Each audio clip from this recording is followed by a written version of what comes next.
Video में आप सभी का स्वागत है।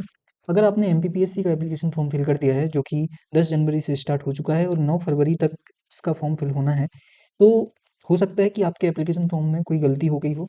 वो आपकी खुद की गलती की वजह से या फिर किसी साइबर कैफ़े वाले की गलती की वजह से आपके एप्लीकेशन फॉर्म में कोई भी गलती हो गई है और अब आप चाहते हैं कि उस गलती को सुधारना चाहते हैं। तो आप सभी को पता होगा कि नोटिफ़िकेशन के टाइम पर ही एमपीपीएससी ने नोटिफ़ाई कर दिया था कि आप अपने एप्लीकेशन फॉर्म में 15 जनवरी से एडिट कर सकते हैं, मतलब कि इसमें करेक्शन की जो विंडो की डेट है वो 15 तारीख से 11 फरवरी तक रहने वाली है। तो 9 फरवरी तक आपको पेमेंट करनी ही करनी है। अगर आपका फॉर्म फिल हो जाता है तो 11 फरवरी तक आप क्या कर सकते हैं, उसमें करेक्शन कर सकते हैं।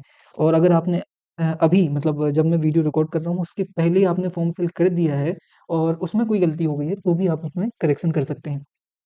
अब सबसे पहला सवाल आपके मन में ये होगा कि आप कौन-कौन सी चीज़ों में अपना करेक्शन कर सकते हैं। तो आप हर चीज़ में करेक्शन कर सकते हैं अपनी हर एक इन्फॉर्मेशन में केवल एक इन्फॉर्मेशन को छोड़ के।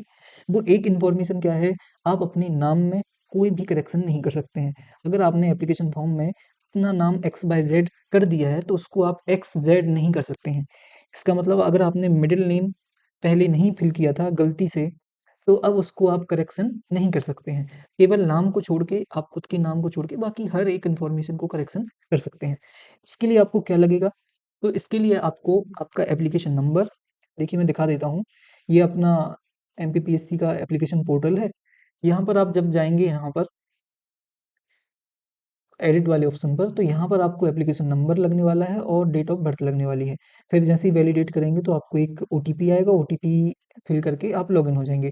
लॉगिन होने के बाद आप किन-किन चीज़ों में करेक्शन कर सकते हैं, आप अपनी सारी इन्फॉर्मेशन फॉर एग्ज़ाम्पल इससे पहले जब आपने फॉर्म फिल किया था, तो आपने ईडब्ल्यूएस से फॉर्म फिल किया था बाय मिस्टेक, गलती से फॉर्म फिल कर दिया था ईडब्ल्यूएस से। अब आप अनरिज़र्व्ड से फॉर्म फिल करना चाहते हैं, तो भी कर सकते हैं।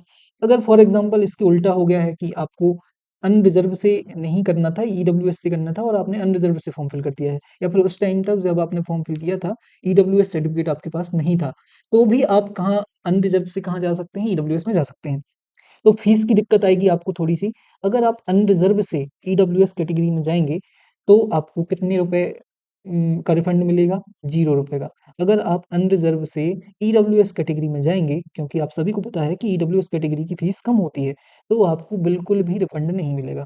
लेकिन अगर आप ईडब्ल्यूएस कैटेगरी से अनरिज़र्व में जाएँगे, तो आपको ₹250 या फिर जितनी भी एक्स्ट्रा फीस है, वो तो लगेगा ही कि जो रिज़र्वेशन वालों को जो छूट है, वो पैसा भी आपको देना पड़ेगा प्लस ₹50 करेक्शन का देना पड़ेगा। तो यहाँ पर करेक्शन चार्ज कितना है आपका ₹50 है। फॉर एग्ज़ाम्पल अगर आपने फॉर्म फिल किया, उसमें कोई गलती हो गई है और उसमें आप करेक्शन करवाना चाहते हैं, तो आपको पर करेक्शन पर ₹50 चार्ज करना पड़ेगा या फिर पे करना पड़ेगा। तो ये हो गई बात करेक्शन की। तो करेक्शन क्या-क्या कर सकते हैं आप? नाम को छोड़ के हर एक इन्फॉर्मेशन को करेक्शन करवा सकते हैं। आपको क्या-क्या चीज़ें लगनी है? आपकी एप्लीकेशन नंबर लगना है और आपको अपना डेट ऑफ बर्थ लगेगा और लॉगिन हो जाएगा ओटीपी के साथ। फिर आपको कितने रुपए फीस पेमेंट करनी है? ₹50 कब तक कर सकते हैं? 11 फरवरी तक, ठीक है?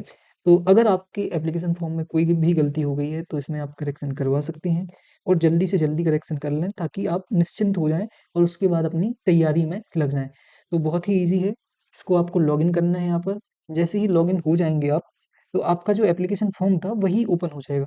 इसका मतलब वहाँ पर जो आपने एप्लीकेशन फॉर्म फिल करते टाइम फिल किया था, वही चीज़ें फिर से आपको बस एडिट करनी है। तो बहुत आसान है। एक बार अगर आपका हो जाए तो कमेंट करके बताना और अगर कोई भी गलती हुई है आपके एप्लीकेशन फॉर्म में तो कमेंट करके बताइए और अगर हो सके तो उसे जल्दी से जल्दी करेक्शन करवा लीजिए। ₹50 ही लग रहा है बट ये आपके फ्यूचर का मतलब पूरा जितनी भी चीज़ है अगर इसमें कोई भी गलती हो जाती है फॉर्म में तो फ्यूचर में आपको इसमें बहुत सारी दिक्कतें आ सकती हैं। तो जल्दी से करेक्शन करवा लीजिए और ऐसे ही जुड़े रहिए कोरा कागज़ पर।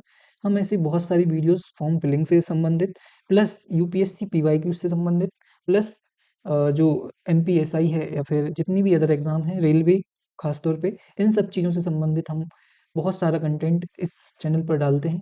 तो कनेक्टेड रहिए हमारे साथ। साथ में हम एक नई सीरीज़ ला रहे हैं जिसमें कि हम बुक्स की रिव्यू जो कि आपकी स्टडी के अलावा हमें बहुत सारी बुक्स की ज़रूरत पड़ती है जो आपकी पूरा होलिस्टिक जो विकास है या फिर आपकी सर्वांगीण विकास में बहुत ही योगदान देती हैं। तो ऐसी किताबों के बारे में भी हम थोड़ा-सा रिव्यू सेशन लाने वाले हैं। तो जुड़े रहिए हमारे साथ, मिलते हैं अगली वीडियो में, पढ़ते रहिए, ध्यान रखिए अपना और सपोर्ट करते रहिए। क्योंकि आप सभी ने बहुत सपोर्ट किया है, आगे तक और सपोर्ट करिए ताकि हम ऐसे ही वीडियोज़ आपके लिए लाते रहें। मिलते हैं अगली वीडियो में, पढ़ते रहिए, ध्यान रखिए। धन्यवाद।